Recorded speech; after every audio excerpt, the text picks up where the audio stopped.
સાંજની ભૂખમાં કે પછી સાંજના ડિનરમાં જો કંઈક હળવું અને હેલ્ધી ખાવાનું મન થાય ત્યારે ઝટપટ શાકભાજીથી ભરપૂર આ હેલ્ધી ઓટ્સ અને રવાના ઉત્તપમ તમે બનાવીને ખાઈ શકો છો. ખાવામાં હેલ્ધી હોવાની સાથે સાથે જ બહુ ટેસ્ટી છે અને બાળકોને લંચ બોક્સમાં પણ આપી શકાય એવા આ ઓટ્સના ઉત્તપમ છે, જેને તમે કેચઅપ કે પછી ગ્રીન ચટણી સાથે નાસ્તામાં સર્વ કરી શકો છો. તો ચાલો બનાવવાનું શરૂ કરીએ. તો સૌથી પહેલાં આપણે એક મિક્સર જાર લેવાનો છે. એની અંદર 1 કપ જેટલા જે પ્લેન ઓટ્સ આવે એ ઉમેરી દઈશું. અહીં આપણે જે પ્લેન વ્હાઇટ ઓટ્સ આવે છે, જે રોલ્ડ ઓટ્સ, એનો જ ઉપયોગ કરવાનો છે. કોઈ પણ ફ્લેવરવાળા ઓટ્સનો અહીં ઉપયોગ નથી કરવાનો. તો મેં આ રીતના ઓટ્સ લીધા છે, વ્હાઇટ ઓટ્સ, જે તમને કોઈ પણ મોલમાં કે પછી કરિયાણાની દુકાનમાં પણ ઇઝીલી મળી જશે. તો હવે આનો આપણે એકદમ બારીક પીસીને પાવડર કરી લેવાનો છે. પાવડર થઈ જાય એટલે આપણે એક બાઉલમાં એને કાઢી લઈશું. હવે એની અંદર આપણે 1.5 કપ જેટલો રવો લઈશું. જે કપથી આપણે ઓટ્સ માપીને લીધા હતા એનાથી જ માપીને 1.5 કપ અહીંયા આપણે બારીક રવો લેવાનો છે. હવે એની અંદર આપણે 3/4 કપ એટલે કે પોણા કપ જેટલું મીડિયમ ખાટું હોય એવું દહીં લઈશું. બહુ વધારે પડતું ખાટું પણ નહીં અને એકદમ મોડું પણ નહીં, એવા દહીંનો અહીંયા મેં ઉપયોગ કર્યો છે. હવે શાકભાજીમાં અહીંયા મેં 2 ટેબલસ્પૂન ફ્રોઝન મકાઈના દાણા, 1 મીડિયમ સાઇઝનું કેપ્સિકમ, 1 મીડિયમ સાઇઝનું ટામેટું અને 1 મીડિયમ સાઇઝની ડુંગળી ચોપરમાં જ બારીક ચોપ કરીને લીધા છે. હવે એની અંદર આપણે ચોપ કરેલી પાલક ઉમેરીશું. 7 થી 8 મોટા પાલકના પાન લઈ અને ધોઈને મેં ઝીણા સમારીને લીધા છે. હવે એની અંદર આપણે તાજા જ વાટેલા આદુ લસણ મરચાં ઉમેરીશું 1 ટેબલસ્પૂન જેટલા. ત્યારબાદ એમાં સ્વાદ પ્રમાણે આપણે મીઠું ઉમેરવાનું છે.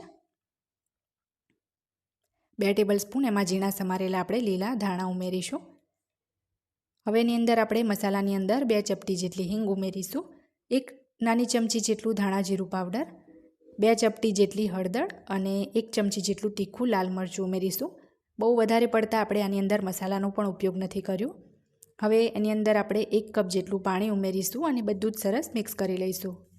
આટલી ક્વોન્ટિટીમાં ટોટલ 1.5 કપ પાણી વપરાઈ જશે. શાકભાજી તમે કેટલું ઉમેર્યું છે એના ઉપર પણ પાણીની ક્વોન્ટિટી ડિપેન્ડ કરે છે.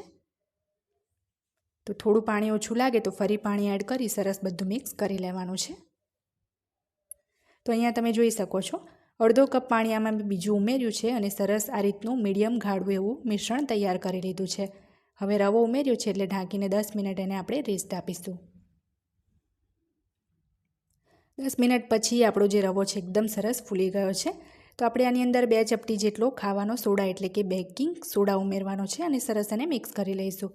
અને રેસ્ટ આપ્યા પછી થોડું અહીંયા મિશ્રણ મને વધારે ગાઢું લાગે છે એટલે બીજું 2 ચમચી જેટલું આમાં પાણી ઉમેરીને આપણે ફરીથી એને મિક્સ કરી લઈશું. તો આ રીતનું મીડિયમ ગાઢું હોય એવું આપણે ખીરું રાખવાનું છે. હવે આપણે ઉત્તપમ બનાવીશું. તો એના માટે ગેસ ઉપર એક ઢોસાનો તવો ગરમ કરી આ રીતના થોડું તેલ છાંટીશું. ત્યારબાદ જે દાળ કાઢવાનો ચમચો આવે એનાથી 1 ચમચો આ રીતના મિશ્રણ આપણે ગોળ શેપમાં પાથરી લેવાનું છે. બહુ વધારે એને પાતળું નથી કરવાનું. હવે એની ઉપર આપણે આ રીતના થોડી છીણેલી ગાજર, થોડી છીણેલું બીટ મૂકીશું અને થોડા લીલા ધાણા ઉમેરી દઈશું, જેથી એનો લુક પણ સારો આવે. હવે હળવા રીતના તાવેથાથી દબાવી એક સાઈડથી ધીમા તાપે એને ચડવા દઈશું. ઉપરથી થોડું ડ્રાય થાય એટલે થોડું તેલ છાંટી અને બીજી બાજુ ફેરવી દઈશું. આ જ રીતે આગળ પાછળ બંને સાઈડથી ફેરવી મીડિયમ તાપે આપણે ટોટલ 6 થી 7 મિનિટ આ ઉત્તપમને શેકી લેવાનો છે. તો 6-7 મિનિટ પછી આપણો ઉત્તપમ સરસ શેકાઈ ગયો છે. તો એક પ્લેટમાં એને લઈ લીધો છે. સેમ આ જ રીતે હવે આપણે એક મોટો ઉત્તપમ તૈયાર કરીશું.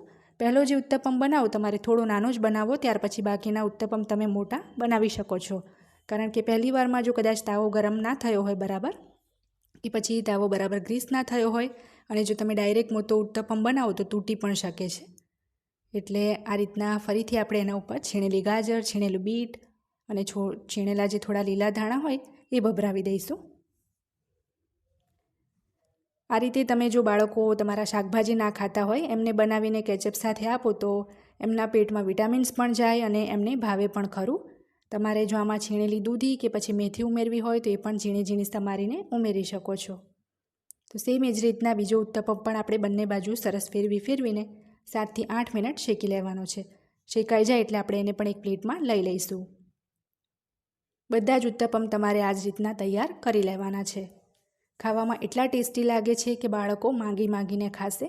આજની આ રેસીપી જો તમને ગમે તો ચેનલને સબસ્ક્રાઈબ કરી બેલ આઇકન દબાવવાનું ના ભૂલતા, જેથી મારા દરેક નવા વિડીયોની નોટિફિકેશન તરત જ તમને મળે.